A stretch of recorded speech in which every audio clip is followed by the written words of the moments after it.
గోపి సనాతన సేన ఈ ఫాలోవర్స్కి ఈ వీడియో డెడికేటెడ్. మీకు నచ్చినా నచ్చకపోయినా వీడియో చివరిదాకా చూడండి. మీరేం కోల్పోతున్నారో మీకు అర్థమవుతుంది. సనాతన ధర్మాన్ని మీరు రిప్రజెంట్ చేస్తున్నామనే కదా అతన్ని మీరు ఫాలో అయ్యేది.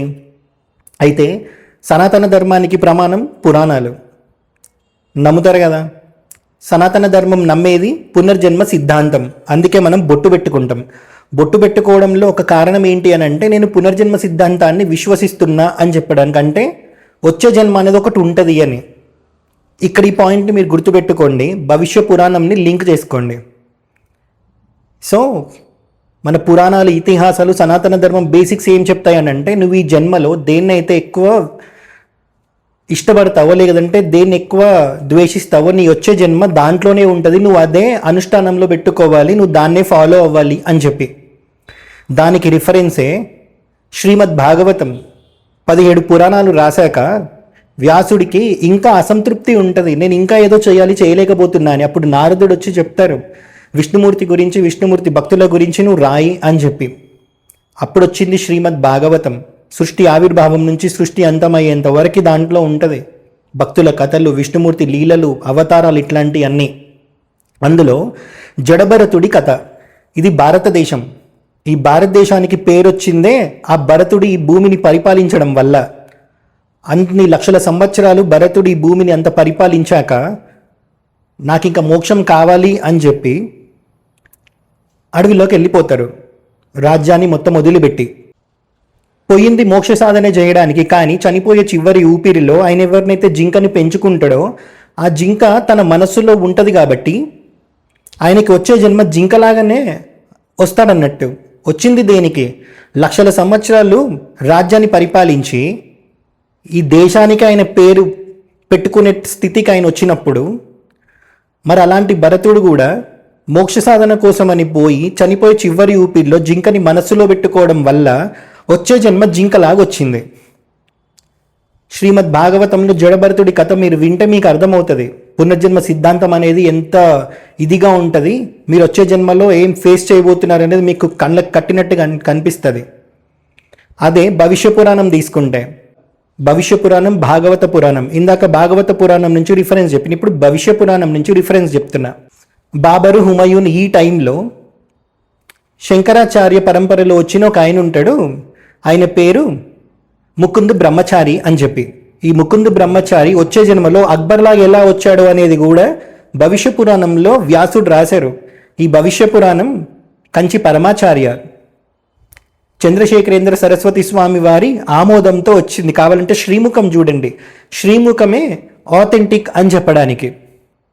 సో ఈ భవిష్య పురాణంలో ముకుంద్ బ్రహ్మచారి గురించి ఇట్లుంటుంది. హుమయూను, బాబరు వీళ్ళు ఆ కాలంలో హిందూ ఆలయాలని పగలగొడుతున్న సమయంలో ముకుంద్ బ్రహ్మచారి ఇస్లాం మతం మీద మొత్తానికే ద్వేషం పెంచుకుంటాడు అన్నట్టు. చనిపోయేటప్పుడు కూడా అదే ద్వేషంతో చనిపోతాడు. కాబట్టి వచ్చే జన్మలో వేదాన్ని తిరస్కరించే మతంలో ఆయన పుడతాడు. ఇది భవిష్య పురాణం ప్రమాణం. ఇది సరిపోతుంది కదా. ఇప్పుడు మీరు గోపి సనాతన సేన అనేటోని ఎవరైతే ఫాలో అవుతున్నారో వాడి వీడియోలో మొత్తం హేట్రెడే ఉంటుంది తప్ప ఏమన్నా సబ్జెక్ట్ ఉంటుందా? ఉండదు. దానివల్ల మీరేం చేస్తున్నారు? వాడు ఏది చెప్తే వాడే హిందూ, వాడు ఎవరిని తిడితే వాడే హిందూ ద్రోహి, సనాతన ధర్మానికి వాడు ద్రోహి అన్నట్టు మీరు చూస్తారు. రెండు అదే పనిగా ఇంకో టాపిక్కే లేనట్టు పుట్టింది బ్రాహ్మణ పుట్టుకయ్యి వాడికి 50 ఏళ్ళు వచ్చినాక కూడా అదే పనిగా గలీజ్ గలీజ్ థంబ్నెయిల్స్ పెట్టి బైబిల్ని వీటన్నిటిని వాడు తిడుతున్నాడు. దానివల్ల అతని వచ్చే జన్మ క్రిస్టియానిటీలోనే వస్తుంది, మనకి పురాణం ప్రమాణం కాబట్టి. చెప్పాను కదా, దేన్ని ఎక్కువ ద్వేషిస్తామో, దేన్ని ఎక్కువ ప్రేమిస్తామో మన వచ్చే జన్మ దాంట్లోనే ఉంటుంది అని చెప్పి.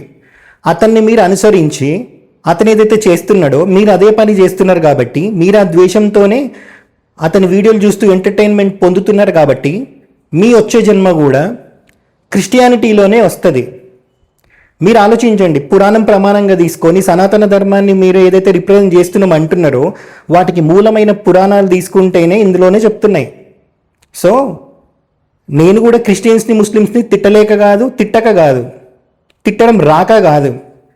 ఎందుకు తిట్టను, వాళ్ళ జోలికి ఎందుకు పోను అని అంటే, వచ్చే జన్మ ఒకటి ఉంటుంది అని చెప్పి సనాతన ధర్మం విశ్వసిస్తుంది కాబట్టి నేను వచ్చే జన్మలో అందులో పుట్టొద్దని అనుకుంటున్నా. మళ్ళీ అందులో పుట్టి అది అనుష్ఠానంలో పెట్టుకుంటే మళ్ళీ మోక్షం రావాలి అని అంటే మళ్ళీ ఇందులోకే రావాలి. అందులో వస్తే మోక్షం రాదని ఏం లేదు, వస్తుందేమో. రామకృష్ణ పరమహంస లాంటి వాళ్ళే చెప్పిర్రు, వాళ్ళది ఫాలో అయ్యి అందులో కూడా మోక్షం పొందడానికి మార్గాలు ఉన్నాయని చెప్పి. కానీ నాకు సనాతన ధర్మంలోనే పుట్టడం ఇష్టం కాబట్టి నేను వాళ్ళ జోలికి పోను, అంతే తప్ప వాళ్ళని తిడితే అదే సనాతన ధర్మాన్ని రిప్రజెంట్ చేస్తున్నట్టు అని మాత్రం మీరైతే ఫీల్ అవుతున్నారో అది తప్పు.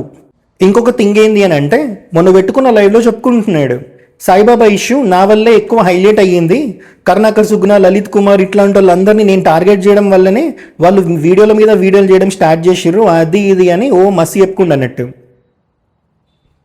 డేట్లతో సహా నేను ప్రూవ్ చేయగలుగుతా. నేను ఏదైతే గురువుని నమ్మినో ఆ గురువు గురించి చెప్పుకోవడం నా ధర్మం కాబట్టి నేను సాయిబాబా గురించి చెప్పుకోవడం స్టార్ట్ చేసిన, ఎందుకంటే బొచ్చడు ప్రూఫ్లు ఉన్నాయి కాబట్టి. దాని తర్వాత భారతవర్ష వాడు ఇట్లొచ్చిండు, లలిత్ గారు ఇట్లొచ్చిండు, కరుణాకర్ ఇట్లొచ్చిండు, ఆ బొక్కల డాక్టర్ ఇట్లొచ్చిండు, ఇట్లాంటి డేట్లతో సహా నేను ప్రూవ్ చేయగలుగుతా. సో ఎవడాలని గెలుక్కోలే, వాళ్ళే వచ్చి గెలుక్కున్నారు, ఇప్పుడు కోట్ల చుట్టూ తిరుగుతున్నారు అన్నట్టు. సో నా వల్లే సాయిబాబాకి ప్రాబ్లం అవుతుంది అని చెప్పి ఏదైతే చెప్పుకుంటున్నాడో, సాయిబాబా భక్తులు ఇతన్ని ఆపండి అని కూడా చెప్పుకుంటున్నాడో, మరి ఇట్లాంటి వాళ్ళ వీడియోలు మీకు చూసినప్పుడు మీకు అర్థం కావట్లేదా? వీళ్ళు అదే పనిగా బైబిల్ని తిడుతున్నారు. మీరు చూడండి, హిందుత్వాన్ని ఎవరైతే రిప్రజెంట్ చేస్తున్నారో కరుణాకర్, లలిత్, గోపి, ఇంకా వీళ్ళకి సంబంధించిన బ్యాచ్ మొత్తం అదే పనిగా వాళ్ళని తిడుతున్నారు తప్ప వాళ్ళు అడిగే క్వశ్చన్కి సమాధానం ఇస్తలేరు. మరి సనాతన ధర్మాన్ని నువ్వు రిప్రజెంట్ చేయాలి అని అంటే బైబిల్ని తిడితేనే అది సనాతన ధర్మాన్ని రిప్రజెంట్ చేయడము అని అంటే మఠాధిపతులు, పీఠాధిపతులు, అంతెందుకు ప్రవచనకర్తలు సనాతన ధర్మంలో ఉన్న గొప్పతనాన్ని బోధిస్తున్నారా, లేకపోతే వీళ్ళలాగా అదేం పక్కన మతాలను తిడుతున్నారా?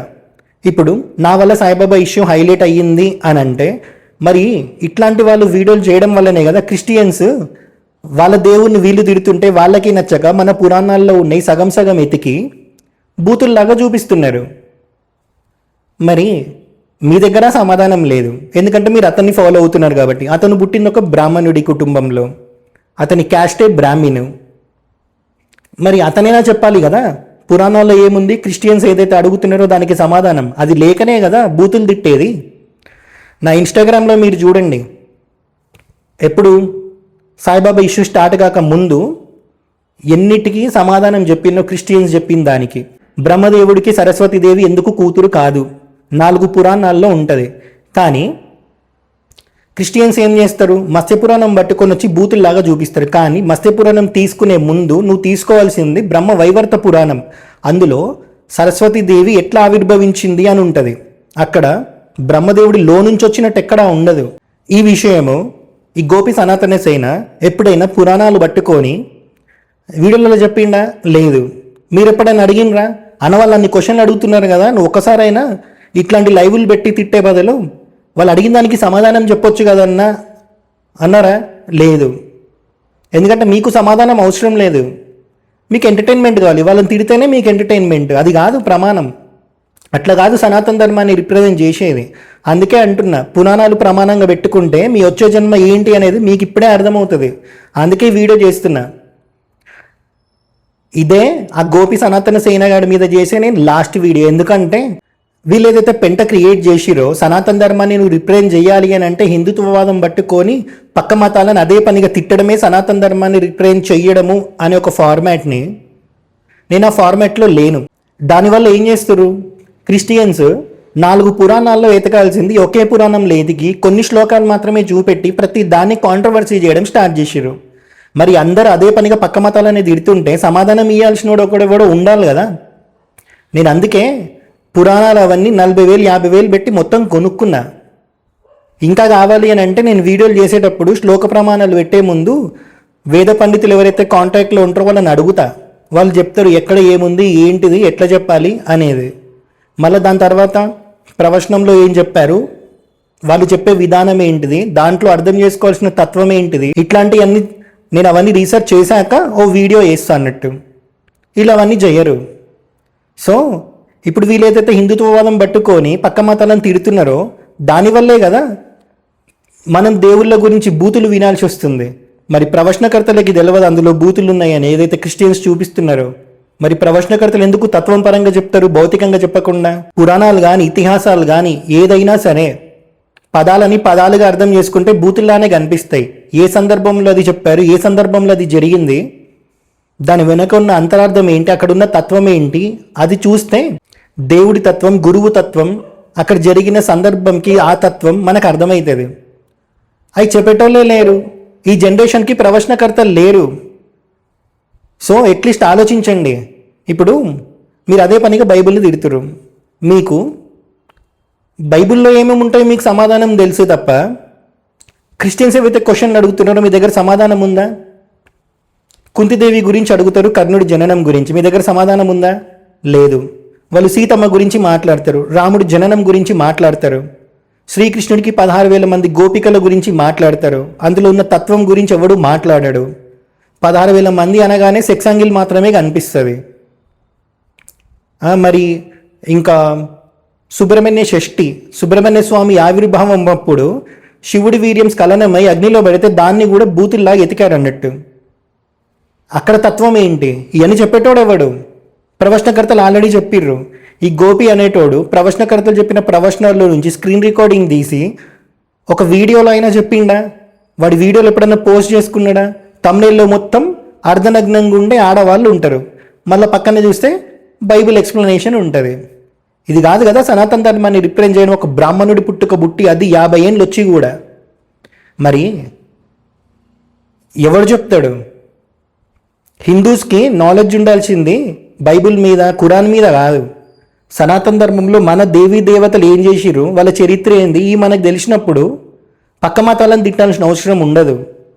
సో మీరు సమాధానం కోసం ఎత్తుక్కోండి. అప్పుడు మీరు సనాతన ధర్మంలో ఎందుకు ఉండాలి, సనాతన ధర్మం రూట్స్ ఎందుకు అంత స్ట్రాంగ్ ఉంటే మీకు అర్థమవుతుంది. ఇట్లా మోహాలు చూపెట్టుకోవడం చేతగాక అడ్డమైన పనులన్నీ చేసుకుంటూ అదే పనిగా లైవ్లు పెట్టుకొని వాడు డబ్బులు సంపాదిస్తున్నారు, మీరు ఎంటర్టైన్మెంట్ పొందుతున్నారు, వాడిని మీరు పోషిస్తున్నారు, మీ టైం మీరు వాని మీద ఇన్వెస్ట్ చేసుకొని. కాబట్టి ఇది కాదు. క్రిస్టియన్స్ ఏవైతే క్వశ్చన్స్ అడుగుతున్నారో ఫస్ట్ దానికి సమాధానం ఇచ్చినాక దెన్ మీరు వాళ్ళని పాయింట్ చేయండి, క్వశ్చన్ చేయండి, తిట్టండి, ఏమన్నా చేయండి. ఇక్కడ వాళ్ళు తిడుతున్నారు, మీరు తిడుతున్నారు, వాళ్ళు తిడుతున్నారు, మీరు తిడుతున్నారు. కానీ హిందువులకి సమాధానం దొరుకుతలేదు. మనం ఎందుకు సనాతన ధర్మానికి కట్టుబడి ఉండాలి, మనం ఎందుకు సనాతన ధర్మాన్ని రిప్రజెంట్ చేస్తున్నాం, మన దేవీ దేవతల గొప్పతనం ఏంది అని. సో ఇప్పుడు మీరు అర్థం చేసుకోండి, ఈ వీడియో మీకోసమే. అతని మీద ఇంకో వీడియో చేయాల్సిన అవసరం కూడా నాకు లేదు. వాళ్ళు ఏదో ట్రాప్ వేద్దాం అనుకురు, ఆ రెచ్చిపోయి కూర్చొని లేచి అడ్డమైన వీడియో చేసిండు. ఎవరు ట్రాప్ చేస్తే ఎట్లా ఉంటుందో నేను చూపెట్టా, చేయాల్సింది చేసేసా. కాబట్టి వాడి మీద వీడియో చేయాల్సిన అవసరం నాకు లేదు, వాడి మీద లైవ్లు పెట్టుకోవాల్సిన అవసరము నాకు లేదు, అతని పేరు ఉచ్చరించాల్సిన అవసరం కూడా నాకు లేదు.